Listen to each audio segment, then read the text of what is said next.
नमस्कार दोस्तों, कैसे आप लोग। दोस्तों राधे राधे। दोस्तों जैसे कि आपको बताया UP police, UP triple S C PET और यहाँ पे दिल्ली पुलिस के प्रैक्टिस बैच चलाया जा रहा है। तो दोस्तों हम लोग हिंदी का अभ्यास कर रहे हैं और हिंदी के अभ्यास में सीरीज नंबर आज 8 है। दोस्तों यहाँ पे जो टॉप क्वेश्चन होंगे उसके बारे में हम लोग स्टडी करेंगे। तो दोस्तों बिना देर के जो आज की क्लास है उसको स्टार्ट करते हैं। दोस्तों पहला क्वेश्चन आपसे कह रहा है कि लिखना शब्द में क्रिया है। तो दोस्तों लिखना शब्द में सकर्मक क्रिया होगी। देखिए यहाँ पे सकर्मक सा का अर्थ है कि सहित, कर्म का अर्थ है कि ऑब्जेक्ट है। तो जिस क्रिया को करने के लिए कर्म की आवश्यकता पड़े उसे सकर्मक क्रिया कहते हैं। जैसे कि रवि फुटबॉल खेलता है, तो रवि क्या खेलता है, फुटबॉल। तो फुटबॉल आपका कर्म हो गया होगा दोस्तों। मतलब कि रवि को खेलने के लिए कोई एक ऑब्जेक्ट या वस्तु चाहिए जिससे वो कुछ खेलेगा। तो खेलना भी आपका सकर्मक क्रिया हो गई है। तो जैसे अगर हम बोलते हैं कि रवि खेलता है तो भी आपका सकर्मक क्रिया हो गई, क्योंकि रवि कुछ तो खेलेगा ही, कोई ऑब्जेक्ट या कोई वस्तु खेलेगा ही। जैसे यहाँ पे लिखा गया कि लिखना, तो हमने बोला कि रवि लिखता है, तो भी आपका यहाँ पे जो लिखना शब्द है ये सकर्मक क्रिया ही कहलाएगी, क्योंकि वो कुछ तो लिखेगा ही होगा दोस्तों। नेक्स्ट है कृष्ण का स्त्रीलिंग है, तो कृष्ण का स्त्रीलिंग क्या होगा, कृष्णा होगा। जैसे कि प्रिय का स्त्रीलिंग प्रिय होता है, उसी प्रकार से कृष्ण का स्त्रीलिंग कृष्णा हो जाए होगा दोस्तों। नेक्स्ट है कमल का स्त्रीलिंग क्या होगा, तो कमलिनी होगा। ला में छोटी मात्रा, ना में बड़ी मात्रा। जैसे कि तपस्वी का तपस्विनी होता है, उसी प्रकार से कमल का कमलिनी हो जाएगा। ये कुछ स्त्रीलिंग आते हैं और इसमें शब्द तो दिए रहते हैं लेकिन मात्राओं का हेर फेर कर देता है, आगे छोटी बड़ी की मात्रा लगा देता है आगे पीछे, तो वो आपको थोड़ा फोकस करना है।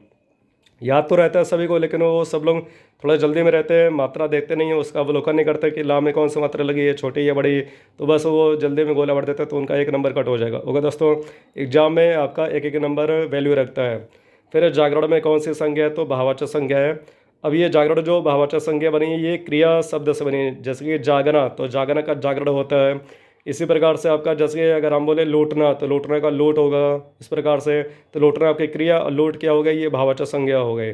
शिशु शब्द से भाववाचक संज्ञा बनेगी। अब देखिए शिशु शब्द, शिशु है ये आपका जातिवाचक है, तो इससे भाववाचक संज्ञा पूछा है, तो यहाँ पे शिशु वैसे जातिवाचक संज्ञा है यहाँ पे, लेकिन जातिवाचक लग गया है। तो शिशु से आपका क्या बनेगा, सहसव बनेगा होगा दोस्तों। जैसे आपने पढ़ा हुआ ये आपका टैट से टैट में आता है। एक है आपका अवस्थाएं, जो मनुष्य की अवस्थाएं हैं, तो उसमें एक आता है सहस्वावस्था। तो सहसव इसका भाववाचक संज्ञा बनेगा शिशु से होगा दोस्तों। जैसे कि मजदूर से मजदूरी है, मनुष्य से मनुष्यत्व है, पशु से पशुता या पशुत्व है, इसी प्रकार से यहाँ पे ये भी बनेगा। फिर दिन, दिन और दीन शब्द युग्म का अर्थ क्या है। देखिए ये दोनों शब्द सुनने में तो समान लगते हैं लेकिन इनके अर्थ डिफरेंट होते हैं। तो ऐसे शब्दों को हम लोग समश्रुति भिन्नार्थक शब्द कहते हैं। जैसे आपने इंग्लिश में होमोफोन्स पढ़ा होगा। तो दिन मतलब कि दिन, यहाँ पे लिखा दिन यानी कि दिवस हो गया, और दीन का अर्थ कि गरीब हो गया दोस्तों। नेक्स्ट है अनिल और अनल, ये कई बार एग्जाम में क्वेश्चन पूछा गया। तो अनिल को हम लोग वायु या हवा या समीर कहते हैं, और अनिल आपका अग्नि या आग हो जाएगा। तो यहाँ पे इसका वायु और अग्नि हो गया है। फिर प्रस्तर किसका पर्याय है, तो प्रस्तर पत्थर का, इसके अन है, पाषाण है, पाहन है ओके दोस्तों। नेक्स्ट जीने की इच्छा के लिए शब्द है, तो जीने की इच्छा के लिए शब्द ये एग्जाम में काफ़ी ज़्यादा होते हैं, और इसका शुद्ध वर्तन भी आपसे क्वेश्चन पूछेगा। तो ये ट्रिक याद रखिए, छोटी बड़ी छोटी ओके दोस्तों।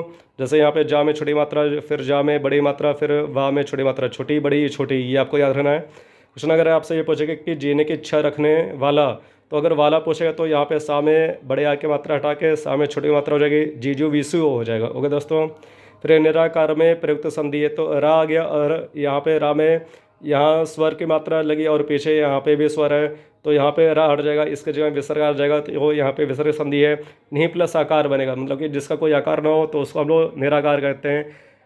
कमेंट बॉक्स में आप लोग लिख के बता कि निराशा शब्द में कौन सी संधि होगा दोस्तों। फिर रस के जनक हैं, जो रस है आपका एक तरह से विषय है, तो रस के जनक कौन है, आचार्य भरत मुनि हैं। और आचार्य भरत मुनि ने अपनी एक पुस्तक नाट्य शास्त्र, उसमें रस का उल्लेख किया होगा दोस्तों। फिर 15 दिन में एक बार होने वाला, ये समय से संबंधित वाक्यांश लिए शब्द है। जैसे सप्ताह में एक दिन होने वाला साप्ताहिक है, उसी प्रकार से यहाँ पे 15 दिन में एक बार होने वाला पाक्षिक कहते हैं ओके दोस्तों। जैसे कि आपके जो डिग्री कॉलेज है वहाँ पे 15 दिन का पखवाड़ा चलता है, मतलब कि हिंदी साहित्य का एक तरह से जो कार्यक्रम है वो आयोजित किया जाता है, तो उसी को हम लोग पाक्षिक बोलते हैं। फिर गजानन में कौन सा समास है, तो गज के समान आनन अर्थात गणेश जी, तो यहाँ पे तीसरा पद आ गया। तीसरे पद में जब भी आएगा तो वहाँ पे बहुव्रीहि समास होगा। फिर जिसका कोई शत्रु ना हो, तो अजातशत्रु कहते हैं। दोस्तों एक व्यक्ति हैं भारत के first president doctor Rajendra Prasad, उनकी एक उपाधि अजातशत्रु। इसके अतिरिक्त अटल बिहारी वाजपेयी को भी अजातशत्रु कहते हैं, मतलब कि जिसका कोई शत्रु जन्मा ही ना हो ओके दोस्तों। नेक्स्ट ऋतुराज किसका पर्याय है? तो ऋतुराज मतलब ऋतुओं का राजा कौन है? तो बसंत कहलाता है। होगा दोस्तों। नेक्स्ट शोणित किसका पर्याय है? तो शोणित रक्त का पर्यायवाची शब्द है, इसके अन्य लहू और रुधिर होते हैं। होगा दोस्तों। फिर आगंतुक किसका पर्याय है? तो मेहमान का। आगंतुक के अन्य पर्यायवाची हैं पाहुना, अतिथि, अभ्यागत, ये सभी इसके अन्य पर्यायवाची शब्द होते हैं। फिर रेलगाड़ी किस प्रकार का शब्द है? तो संकर शब्द है। संकर का अर्थ कि ऐसे शब्द जो दो भिन्न भाषाओं के मिलने से बने हों, तो वो आपके संकर शब्द कहलाते हैं। जैसे कि रेलगाड़ी, रेल अंग्रेजी भाषा का शब्द है और गाड़ी यहाँ पे हिंदी भाषा का शब्द है, तो यहाँ पे दो भिन्न भाषा हो गई, तो दो भिन्न भाषाओं से मिले हुए शब्द को संकर शब्द कहते हैं। ओके दोस्तों। जैसे कि आपका हो गया पाठशाला, तो ये भी पाठशाला भी आपका संकर शब्द है। फिर ससुर का तत्सम है तो स्वसुर, यहाँ पे ये हो जाएगा स्वसुर हो जाएगा।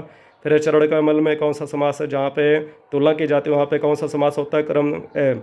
यहाँ पे बहुब्रीहि समास नहीं होगा, सॉरी दोस्तों, यहाँ पे कर्मधारय समास होगा। जहाँ पे तुलना की जाएगी, जहाँ पे उपमान उपमेय का आरोप प्रत्यारोप होगा, वहाँ पे कर्मधारय समास होता है। नेक्स्ट अंधेर नगरी नाटक के लेखक हैं तो भारतेंदु हरिश्चंद्र हैं। दोस्तों एक अमेजिंग फैक्ट ये कि अंधेर नगरी जो नाटक है इसमें भारतेंदु हरिश्चंद्र ने अभिनय भी किया था। नेक्स्ट है महिलांचल के उपन्यासकार हैं, तो महिलांचल को लिखा है फणेश्वरनाथ रेणु ने, और यहाँ पे जो महिलांचल है ये हिंदी का प्रथम आंचलिक उपन्यास है। होगा दोस्तों। नेक्स्ट मृगेंद्र का संधि विच्छेद है, तो गा में एक की मात्रा लग गई है, तो यहाँ पे गुण संधि होगी, मृग प्लस इंद्र बनेगा। वैसे मृगेंद्र किसका पर्यायवाची है वो आपको कमेंट बॉक्स में लिख के बताना है। फिर पुनर्जन्म में कौन सी संधि है? उड़ते रा की मात्रा जाए और यहाँ पे किसी वर्ग का तीसरा चौथा पांचवा व्यंजन या यारा लवा जाए तो वहाँ पे संधि विसर्ग संधि होगी, तो इसका क्या बनेगा? पुनः प्लस जन्म बनेगा। जैसे आपसे हम बोले मनोज, तो मनोज ओ की मात्रा फिर जा गया, तो यहाँ पे भी विसर्ग संधि होगी, मन प्लस जा बनेगा। इसी प्रकार से जैसे कि आपका दूसरा एक शब्द हो गया वयोवृद्ध हो गया, तो वयोवृद्ध या में ओ की मात्रा लगी, फिर बा गया या अलावा देखिए बा गया, तो वहाँ पे भी आपका विसर्ग संधि होगी, वह प्लस वृद्ध बनेगा। फिर दंतोष्ठ वर्ण कौन कौन से? तो दंतोष्ठ वर्ण दो ही होते हैं, व और फा। फा जिसके नीचे नुक्ता ये बिंदी लगी है वही आपका होगा। अगर यहाँ पे ये वाला फा है जिसके नीचे बिंदी नहीं लगी तो ये आपका ओष्ठ व्यंजन कहलाएगा, पा वर्ग में आता है। पा वर्ग के सभी व्यंजन का उच्चारण स्थान ओष्ठ है। होगा दोस्तों। तो दोनों में आपको ठीक है एक तरह से कन्फ्यूजन नहीं होना है।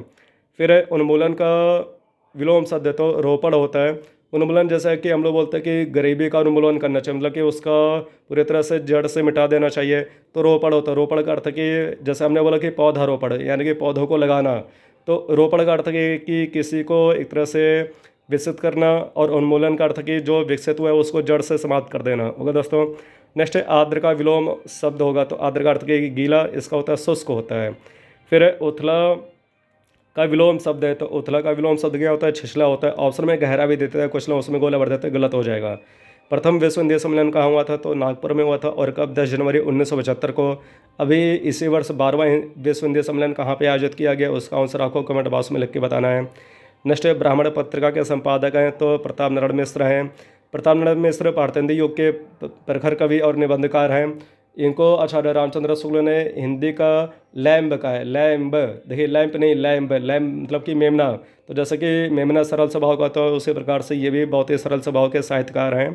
फिर दिनकर को ज्ञानपीठ पुरस्कार कब मिला? तो इन्हें 1972 में यह पुरस्कार दिया गया, और इनके एक काव्य रचना उर्वशी के लिए इनको यह पुरस्कार दिया गया। तो दोस्तों इस प्रकार से जो फेमस 31 क्वेश्चन है हिंदी साहित्य के और हिंदी ग्रामर के, अधिकतर ग्रामर के ही क्वेश्चन, क्योंकि ग्रामर आपके एग्जाम में ज़्यादा आती है, तो उसका हम लोगों ने एक तरह से रिवीजन किया। इसी प्रकार से और हम लोग नेक्स्ट क्लास में मिलेंगे। ओके दोस्तों, तो आज इतने करते हैं। जय हिंद दोस्तों, स्वस्थ रहिए, मस्त रहिए।